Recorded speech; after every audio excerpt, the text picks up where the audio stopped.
Opening the central diagonal immediately challenges black for space and prepares development. Opening up the queen's diagonal immediately sparks a dynamic fight for central squares. Securing the center and preparing kingside castling, this knight jump already sets a firm foundation for further development. Opens a diagonal for the bishop and prepares for rapid central pawn deployment, creating immediate structural tension. Opening the diagonal for the king's bishop, this offers a flexible pawn structure and prepares for a solid development. Challenging the center's structure, d5 immediately seeks to break open the position and test white's pawn chain.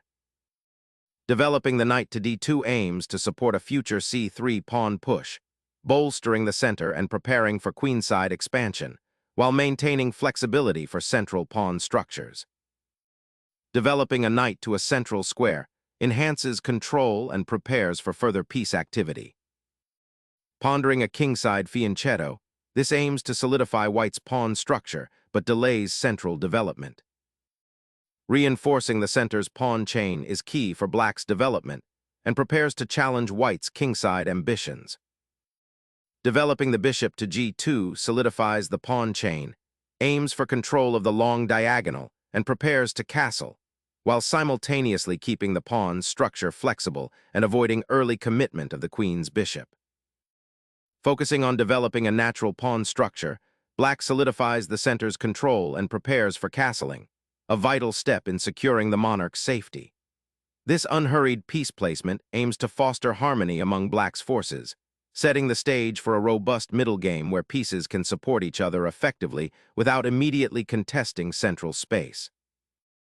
Securely tucking the king away is paramount, and this timely castle repositions the monarch to a much safer haven, simultaneously preparing the rook for potential central influence or a journey to the kingside.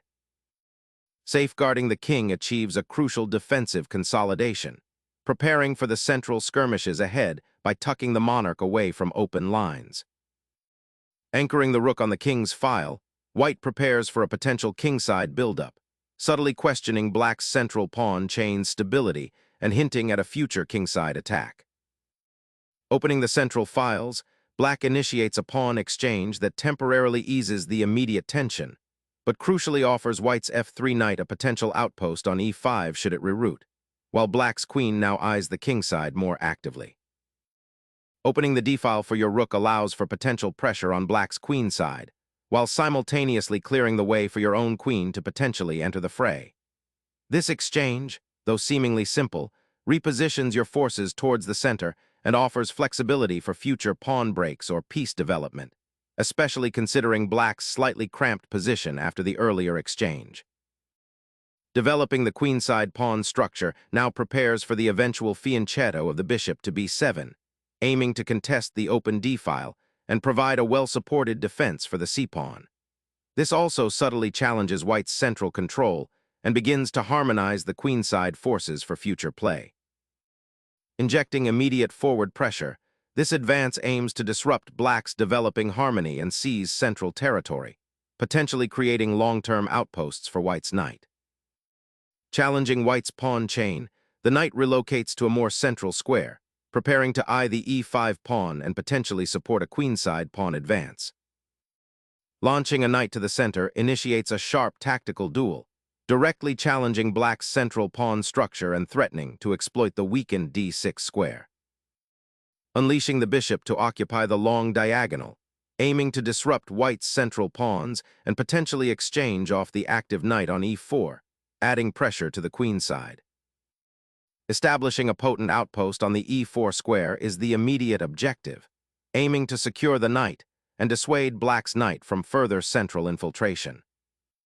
Black expands on the queenside, seeking to contest the space white has built up, aiming to open lines for their pieces, particularly the queen and bishop on a6.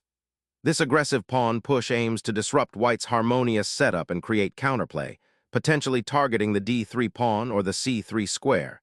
It's a dynamic choice, accepting potential weaknesses for active participation. Solidifying the queenside pawn structure, this creates a stable base and prepares for future central expansion, while subtly limiting the reach of black's bishop on a6 and potentially opening avenues for a kingside attack later. Unleashing the queen to b6 immediately targets the c3 pawn and simultaneously eyes the a6 f1 diagonal, putting pressure on white's pawn structure while preparing for potential pawn pushes on the queenside. The queen's repositioning aims to solidify the kingside pawn structure and prepare for potential pawn breaks, while also eyeing the b6 square and the queenside generally. The rook's journey to d8, a seemingly simple repositioning, subtly reinforces black's central control and prepares for potential pawn advances or exchanges that could open lines towards white's king. Initiating a queenside pawn, Storm here aggressively seeks to exploit the slightly uncoordinated black pieces and aims to create immediate attacking chances. The advance of the h-pawn, coupled with the potential for g4, looks to pry open the kingside for white's pieces, targeting the black monarch. This aggressive posture challenges black to find precise defensive resources. A slight miscalculation could lead to a swift and decisive attack. The knight's journey to f8 signals a strategic repositioning, aiming to avoid the pressure on the d7 square and potentially join the queenside counterplay or support a kingside defense. This retreat, though seemingly passive, is often a precursor to more dynamic action, creating flexibility for black's future plans. Pushing the h-pawn further aims to dismantle black's kingside pawn structure and potentially open lines for white's pieces, creating imbalances.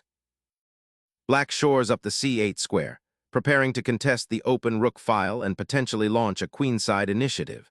A smart maneuver to counter white's kingside pawn push by creating counterplay on the other flank. Opening a critical file with the pawn advance, white seeks to exploit the newly created channel towards black's king, aiming to disrupt the pawn shield and potentially create mating threats or exchange key defensive pieces. A sudden thrust towards the kingside, but it sacrifices the pawn's safety, opening a diagonal for white's bishop to potentially exploit the dark squares around black's monarch. Unleashing a pawn storm on the kingside, white sacrifices material to pry open lines and exploit the exposed black king. Unleashing the king into the center, you've willingly embraced a highly compromised position, trading immediate pawn safety for a potential initiative that's currently veiled in obscurity. This daring maneuver creates immediate questions about king security and opens up lines for white's pieces, particularly the rook on the g-file, which now eyes your vulnerable king. The strategic cost of this bold decision needs to be carefully weighed against any tangible attacking prospects, as the exposed royal family could become a significant liability if not adequately defended.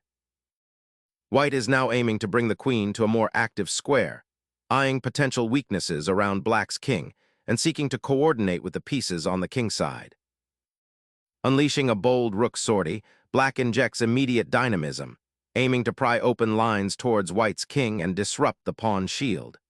This aggressive placement, while seemingly exposing the rook, strategically prepares for future tactical skirmishes and could force white into awkward defensive concessions. Launching an immediate assault on the kingside, the bishop's repositioning aims to exploit the weakened dark squares around black's monarch and potentially prepare for a swift attack. The bishop retreats, acknowledging the precariousness of its advanced outpost, yet this exchange opens a potentially double-edged path, creating more space around the black king while simultaneously liberating a vital diagonal for white's queen, preparing for future incursions. Seizing the open file after the exchange, this queen maneuver threatens immediate disruption around the black king, forcing a reevaluation of defensive structures and potentially opening lines for further attack. Sacrificing the knight to shatter white's pawn shield and open lines towards the enemy king is a bold gambit, creating immediate dynamic imbalances.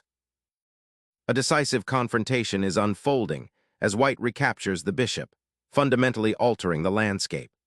By removing black's key attacker, white solidifies their central influence and opens avenues for future piece development and potentially aggressive pawn pushes, all while aiming to exploit the exposed nature of the black king. Black's knight re-enters the fray with aggressive intent, targeting the vulnerable d3 pawn and aiming to disrupt white's pieces while simultaneously threatening the g2 bishop, creating a dynamic imbalance and forcing white to react immediately to defend their threatened material and secure their own king's safety. Suddenly, the king's safety is paramount as a forcing sequence opens up a devastating discovered attack. The black king, now exposed and adrift on the G8 square, becomes a prime target, a stark reminder of the positional concessions made. Targeting the open D-file, this move decisively seizes control of a critical pathway, potentially enabling swift infiltrations towards black's castled position or creating future attacking opportunities. Consolidating the bishop's influence on the long diagonal is paramount after the exchange.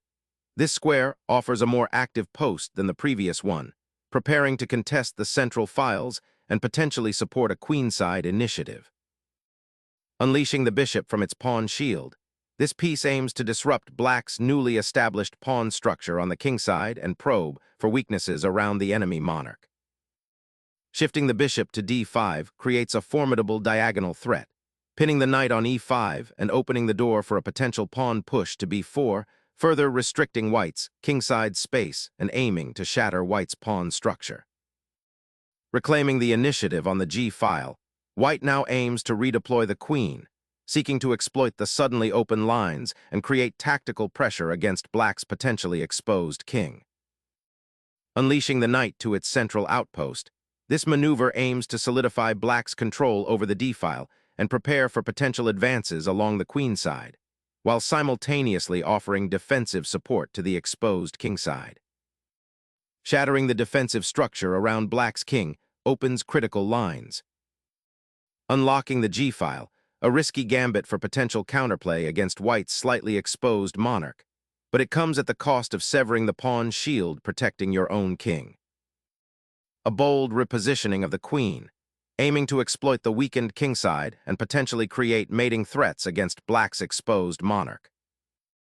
Re-establishing a defensive network around the monarch becomes paramount as the rook's eye open avenues. This maneuver aims to bolster the king's safety and prepare for potential incursions. Fleeing the encroaching darkness on the king's side, white seeks to redeploy the queen to a safer, more active square, aiming to disrupt black's increasingly coordinated pieces and potentially exploit the open H-file for future pressure. Black reinforces the central control and prepares to contest the open C-file, aiming to disrupt white's seemingly passive queen placement while simultaneously defending the 7th rank. Opening up the queenside with this pawn thrust introduces a new dimension, potentially creating space for the queen to maneuver or the bishop to become active, while also challenging black's queenside structure, which feels somewhat static after the pawn storm. Consolidating the king's safety amidst this queenside pawn storm provides a much-needed defensive anchor for black, preparing to weather potential incursions along the now-open central files. Recapturing the pawn on e7 allows white to centralize the queen, increasing pressure on black's vulnerable king position, and aiming to exploit the open g-file which was created by the earlier pawn storm. Bringing the knight back to f8 is a curious decision, a retreat rather than an advancement. It feels like a defensive maneuver, aiming to shield the kingside from further pressure, but it relinquishes control of vital central squares and allows white's pieces to dominate the board with relative ease. This redeployment might be a consequence of the previous pawn push and subsequent exchanges, leaving black's structure a bit disjointed. It's worth considering if this passive repositioning truly shores up defenses, or simply invites more probing attacks from white's more actively placed pieces. A cunning redirection of the knight emerges, aiming to exploit the weakened dark squares around black's king and potentially force a decisive confrontation on the central files.